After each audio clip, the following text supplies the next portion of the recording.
नमस्कार, मैं मोहित पवार स्वागत करता हूं आपका दी आर्चरिंग में।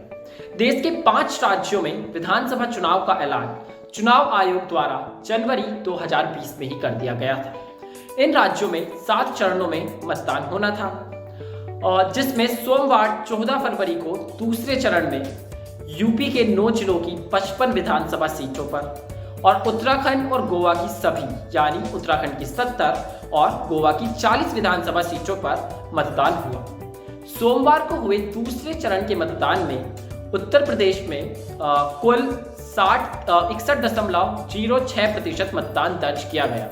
वहीं उत्तराखंड में जहां एकल चरण यानी सिंगल पेज में वोटिंग हुई, वहां विधानसभा चुनाव की सभी सीटों पर यानी 70 सीटों पर 59.51% मतदान दर्ज किया गया और गोवा में 77.94% मतदान हुआ है। यहाँ भी एक ही चरण में सभी सीटों पर मतदान हुआ था। उत्तर प्रदेश की बात करें तो 67.52% के साथ सबसे अधिक मतदान सहारनपुर में हुआ और 55.20% के साथ सबसे कम शाहजहांपुर में दर्ज किया गया।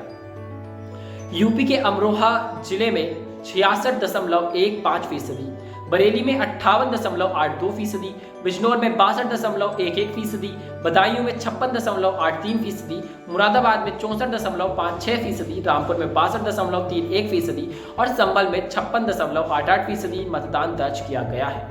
यदि उत्तराखंड की बात करें तो हरिद्वार में सर्वाधिक 68.37% और अल्मोड़ा में सबसे कम 50.65% मतदान दर्ज हुआ है।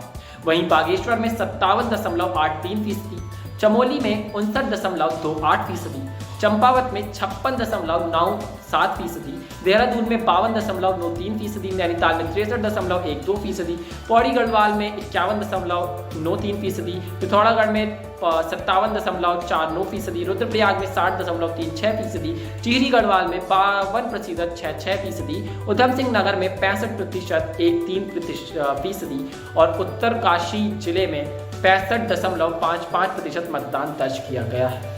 चुनाव आयोग के मुताबिक गोवा की यदि बात करें तो गोवा में इस साल कुल 78.94% मतदान हुआ। गोवा के मुख्य निर्वाचन अधिकारी पुराल ने बताया कि राज्य में सबसे अधिक मतदान सांकेलिम निर्वाचन क्षेत्र में 89.64% हुआ। वहीं उत्तरी गोवा में 79% और दक्षिणी गोवा का मतदान प्रतिशत 78 रहा। तो दूसरे चरण के मतदान के बाद इन 3 राज्यों की सभी सीटों पर अपनी किस्मत आजमा रहे सभी प्रत्याशी की तकदीर ईवीएम में कैद हो गई है। आपको बता दें कि पहले चरण का मतदान 10 फरवरी को हुआ था, जिसमें यूपी की 58 विधानसभा सीटों पर वोटिंग हुई थी। तो मतदाताओं ने लोकतंत्र के इस महापर्व में बढ़ चढ़कर हिस्सा लिया है और प्रत्याशियों की किस्मत का फैसला कर दिया है और इनकी किस्मत का फैसला फिलहाल ईवीएम में कैद है। अब बस इंतजार है तो इस फैसले को जानने का, जिसकी घोषणा चुनाव आयोग द्वारा 10 मार्च 2022 को की जाएगी और तब मालूम होगा कि आखिर जनता ने अपने फैसले में किसको जीत का ताज पहनाया है और किसको नाराज किया है।